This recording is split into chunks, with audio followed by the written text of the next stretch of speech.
Hello and a warm welcome to this week's edition of Econoday Unplugged. It's Wednesday, the 4th of November 2020. Mark Pender's on the US East Coast, Brian Jackson's in Sydney, and I'm Jeremy Hawkins in London. October ended with global equities suffering their worst week since March, and if that had anything to do with rising uncertainty about the US presidential election and concerns over sparring coronavirus cases, which it most probably did, then the latest developments regarding both warn that November could well have its problems too. In fact, this is a particularly big week for financial markets in general. And while the US election may get most of the headlines, we have policy announcements from the Fed, the Bank of England, and the Reserve Bank of Australia, in addition to a US employment update and even possible news on a post-Brexit trade deal. So, best we get on. I guess we've got to start with the inevitable question. So, I've got to go to Mark. Well, look, it looks as if the polls have got it wrong again, and Donald Trump seems to be performing a good deal better than expected. So, key question then, even if we can't say yet who'll be the next president, is it reasonable to assume that there's no blue wave, in which case, this really clouds the outlook for where fiscal policy is going to go, whoever wins? No, because it may not have been a wave, but it was a big enough of a ripple, in theory, to create a situation where the Democrats will be in control. They appear to have control of the lower house. The upper house of Senate seems to be split, and if Biden does get the election, the vice president, Kamala Harris, will be the 51st senator and will break that tie. So that would give them what they would need. This is all theoretical, of course, but that was the question. So it's not the ultimate. So the outcome could still be a blue wave, even though in the actual voting and the difference between the two parties was much narrower, as it has been. These polls have been wrong for 4 or 5 years now, going back to Brexit. And it happened again. Certainly seems that way. And it's interesting, I guess, from the way the markets appear to be operating at the moment. I mean, looking at, as we record this podcast, we got healthy gains coming through in certainly all the US major stock market indices. Europe finished up well too. And that's despite the fact that it does appear, well, it appears anyway at this stage, that we will have a split Congress.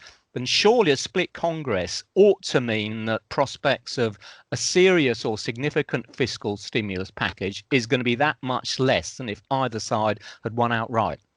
Well, like I was saying, if it is a dead split, the Democrats would have the edge. Plus, there's a little bit, Mitt Romney, he's a Republican from Utah and a former Republican nominee and an opponent of Donald Trump.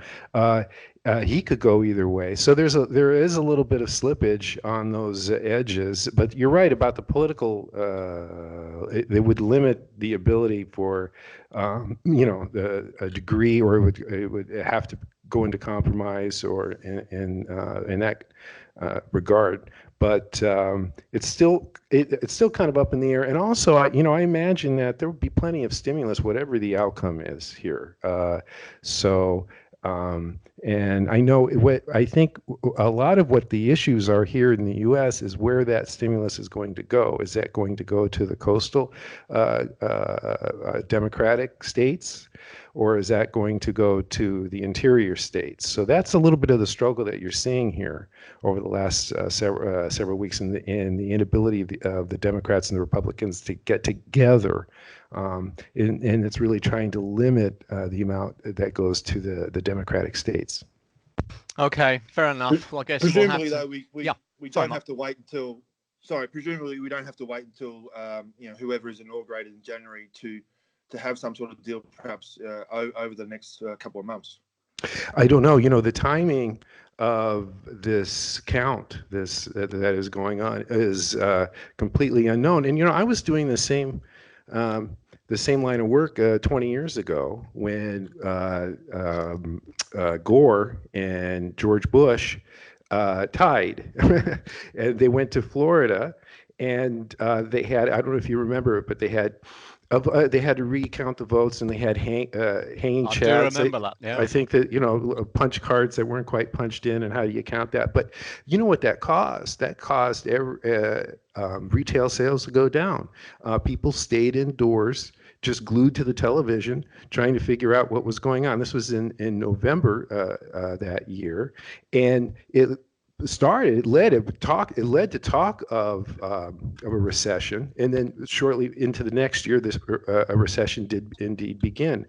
This case, however, we're already pretty much indoors because of the pandemic, so I'm not sure what its economic impact is going to be, but its social impact is going to keep everyone glued to the television, trying to figure out what is going on. And the longer that process goes, the longer the consumer spending could be held down. Sure. Okay, watch this space, as they say. Okay, well, let's just stick with the States for the time being. We have both an FOMC meeting. They'll be announcing tomorrow, Thursday, and of course, the employment update on Friday. What should we be looking for out of them? I wouldn't look for very much at all out of the Fed tomorrow.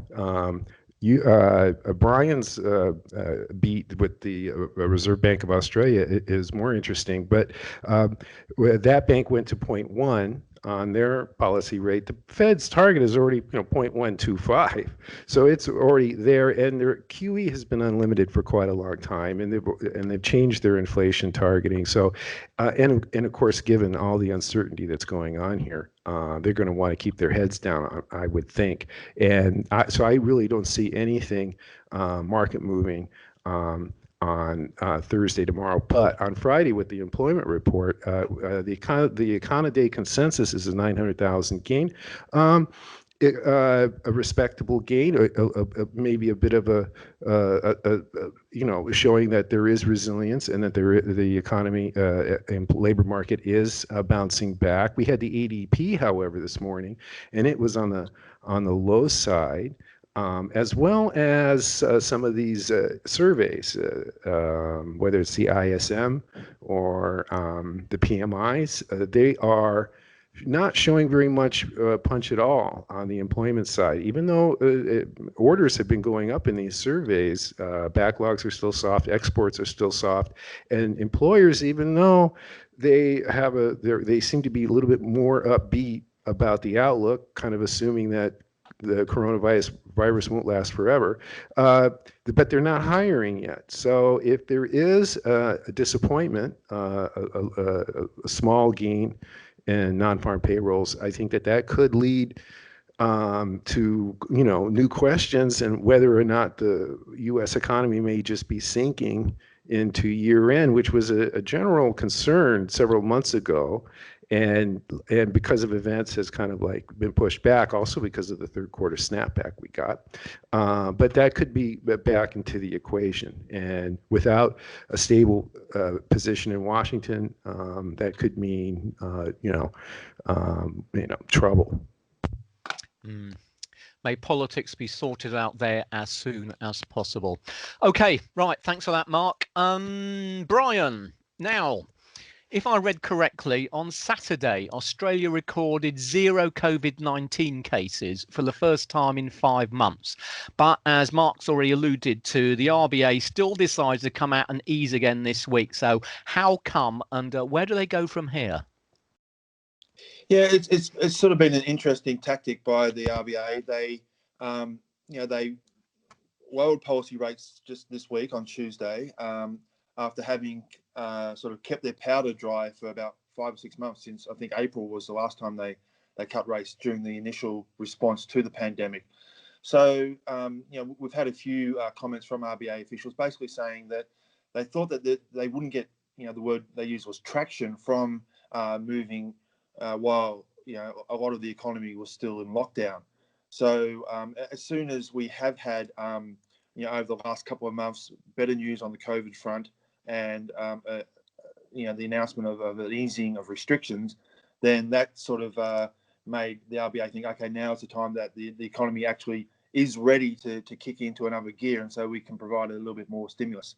So that's what's happened this week, lowering the policy rate another 15 basis points to a new record low 0.1%, and also just adjusting the target for the 3-year government yield lower. Also lowering the rate on the term lending facility that they have, and announcing more asset purchases, more bond purchases over the next 6 months. So it's like they think, okay, the economy is now in recovery mode. It's time to just give it a little bit more of a push. Okay, now I saw some comments to the fact that they still don't seem to be too keen on the idea of negative official interest rates, but they haven't ruled it out if they were to see other central banks, notably the likes of the Fed and perhaps even in my part of the world, the Bank of England, the ECB, come out and cut rates further. So does that imply then that I know they perhaps don't have a target for the Aussie dollar, but the currency has an important part to play in setting policy there? Absolutely. I mean, they would love to see the Aussie dollar do as much of the work as possible for them, just to weaken and provide a bit of a support to Australian exports. Whether that happens, it remains to be seen. Obviously, the Aussie dollar is often a key barometer of risk appetite in the markets. So if we were to see risk appetite globally pick up, then you'd probably see the Australian dollar appreciate. But that's definitely something that the RBA would like to do, and I think you're right. They are reluctant to cross that threshold into negative territory, and in addition to the exchange rate, I think they would also like a little bit more support on fiscal policy, but that's probably not forthcoming in the very near term. Okay, what about the rest of the region? The Chinese data seem to be underpinning hopes that the recovery is reasonably well underway over there. Yeah, we've had almost all of the PMI surveys that you get at the start of the month for the region. Just I think 1 or 2 more to come out by the end of the week, and they've all been pretty positive. Starting with China, both on the manufacturing side of things and the services side of things, the PMIs have all shown further expansion of activity over October. Maybe not quite yet at pre-pandemic levels, but showing significant recovery and bounce back from the lows earlier on in the year, and that's sort of translating through to the rest of the region as well. India, in particular, that's seen some good PMI numbers as they've eased all their public health restrictions, and even in other parts of the region where they're still showing contraction. The contraction is much slower than what it was just a few months ago. So looking at places like Japan, Singapore and Hong Kong, the PMI surveys there are sort of almost back to that sort of 50 level, which indicates stabilization. So, I mean, so I'm within Europe. We'll talk about Europe in a minute, but the big concern here is this big second wave of COVID-19. But in your part of the world, things generally seem to be much better contained. That's definitely true to say. I mean, obviously no room for complacency, and I think in some parts of Asia there's still concerns about it, but here in Australia, trends are looking good at the moment, and obviously we're coming into our summer, and that might help the prognosis as well. Whereas, obviously, in the northern hemisphere part of Asia, that there might be some more concerns as we go into winter, but right at the moment, we're not seeing the same problems that we are in Europe. Good, and long may that continue for your side. Okay, then if we move on to Europe, and well, we've already sort of hinted at it's been a surprisingly sharp re-escalation in COVID-19 infections, which is really sort of dominating markets and policy as far as things are concerned here. So we'll be having full or partial national lockdowns across a large swathe of the European Union, and indeed the United Kingdom as well, or at least England and Wales, which will be coming into effect tomorrow on Thursday. That's certainly led to a significant downgrading of expectations with regard to fourth quarter growth. It certainly pretty well guarantees that the November GDP data will be extremely weak. And with that in mind, I guess we saw the ECB meeting last week, although they didn't make any specific changes to policy then, which was in line with expectations. They very much indicated that we will be getting some additional easing coming out in December, with a magic word really in terms of the explanatory, or at least the official statement being a so-called recalibration. and that for ECB is really just ECB speak for means that they're looking to change policy. So it does seem that we're pretty well guaranteed, I think, now to get some form of increase in quantitative easing from the European Central Bank at their last meeting of the year. That will be on December the 10th. It could be they'll actually reduce interest rates. I mean, clearly we've already got negative interest rates for a large part of Europe now. The ECB's benchmark deposit rate stands at minus 0.5%. And for a lot of months, the general view, I think, has been that that effectively is the lower bound for interest rates. But there have been some comments coming out from a number of ECB officials over the course of the last months or so to suggest that they're at least contemplating the idea that they could take rates down even further. That remains to be seen, of course. And I don't know, for choice, I think it's unlikely they'll do it in December, but it's certainly a possibility. And were we to see that, then if Federal Reserve interest rates are bottomed, then that could certainly be good news as far as the US dollar is concerned. The same sort of problems we've really got for continental Europe are being reflected in the UK as well. We'll be getting, as I mentioned earlier, a new 1 month lockdown, a slightly softer lockdown than we saw back in March and April time for most of the UK. That will kick in tomorrow. And as a result of that, really, the Bank of England, which will be announcing their policy statement tomorrow, Thursday, they're widely expected to come out and increase quantitative easing again. It looks as if the market consensus is probably about £100 billion sterling increase in the current ceiling.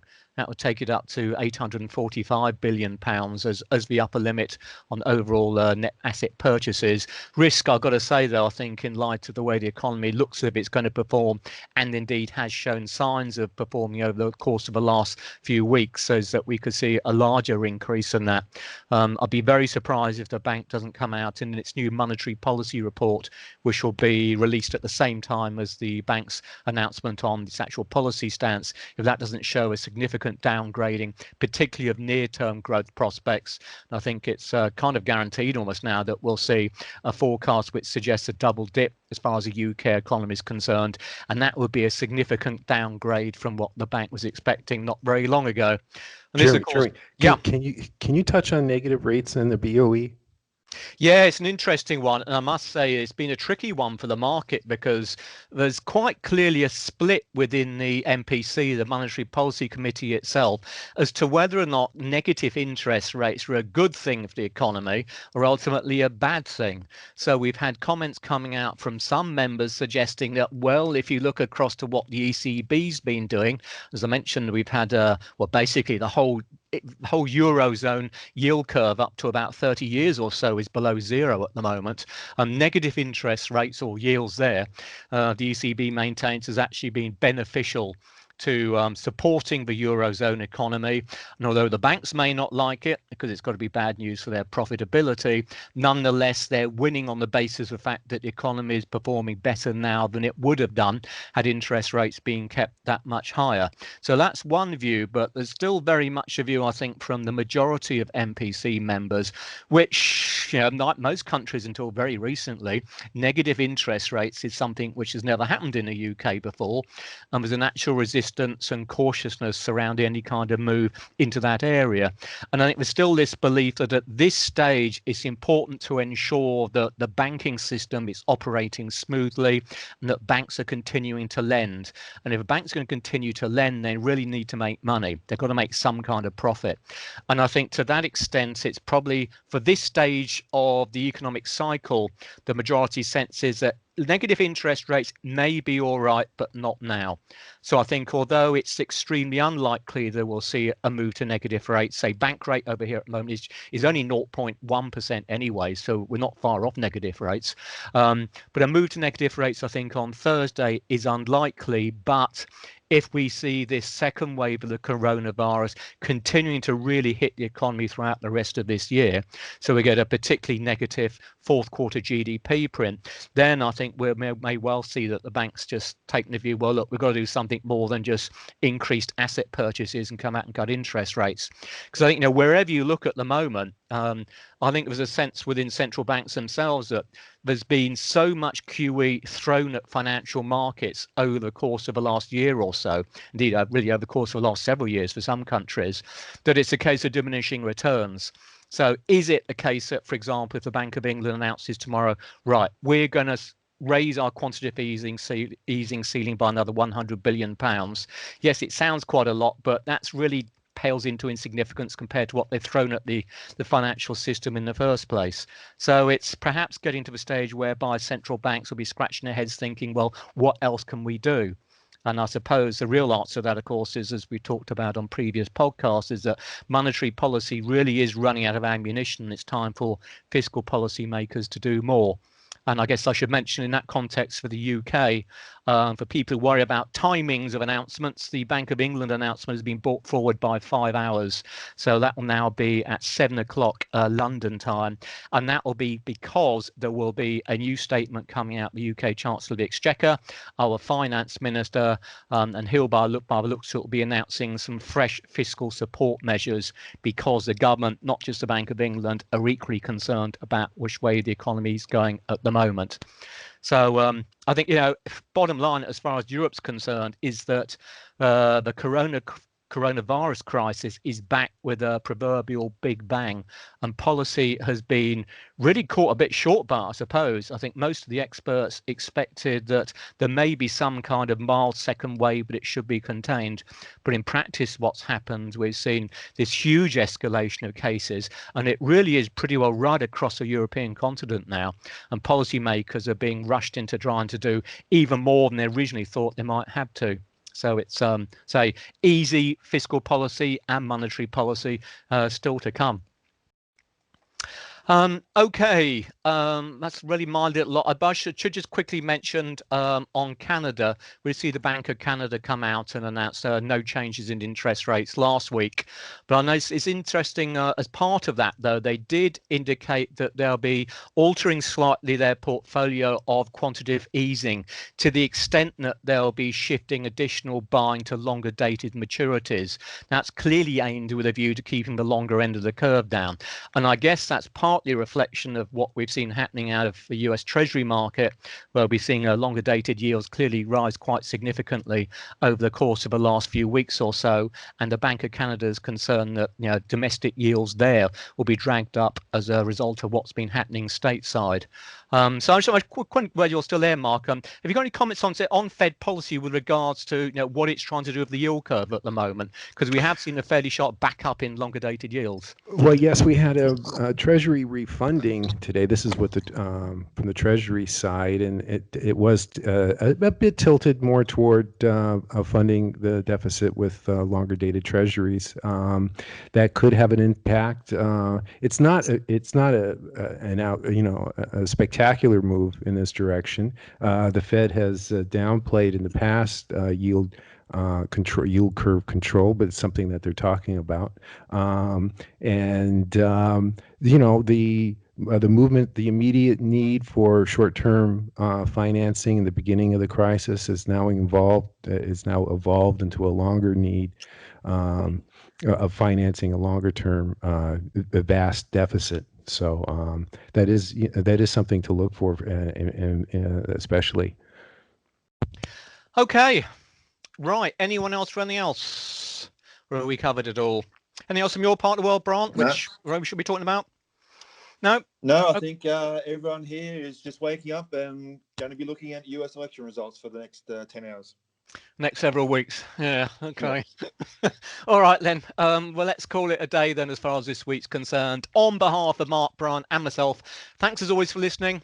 For various reasons, these really are turbulent times for the investor community. So it's more important than ever that you keep up to date with all the key market moving data and events in the Conaday's global economic calendar. Stay safe and we'll see you next time. Bye for now.